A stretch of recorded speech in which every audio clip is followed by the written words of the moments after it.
মেহেক আজ 3 দিন ধরে বায়না করছিল, মা আমার দই ফুচকা বানাবে। আমি বলছি ঠিক আছে চল বানাবার। সঞ্জনা আমাদের বাড়িতে বেড়াতেও এসেছে। আমার মা বলছে জল ফুচকা খেয়েছি, দই ফুচকা তো কখনো খাইনি। আমি বলছি ঠিক আছে মা আমি বানিয়ে দিচ্ছি, তুমি বলবে কেমন হয়েছে।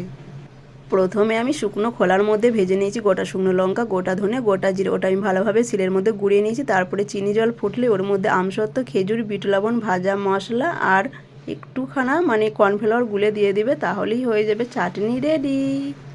হ্যাঁ, আর আমি বলতে ভুলে গেছিলাম, তেঁতুল জল কিন্তু দিতে হবে, না হলে চাটনির টেস্ট আসবে না। আর এদিকে আলু মাখাটা দেখো পেঁয়াজ কুচি, শসা কুচি, ধনেপাতা কুচি দিয়ে সঞ্জনা রেডি করছিল। এদিকে আমি টক দইটা ফেটিয়ে নিয়েছি। তারপরে আলুর পুরগুলো একে একে ভরে দিয়েছি। তারপরে ওপর থেকে আলুর পুর, চাটনি, দইগুলো দিয়ে দিচ্ছিল সঞ্জনা।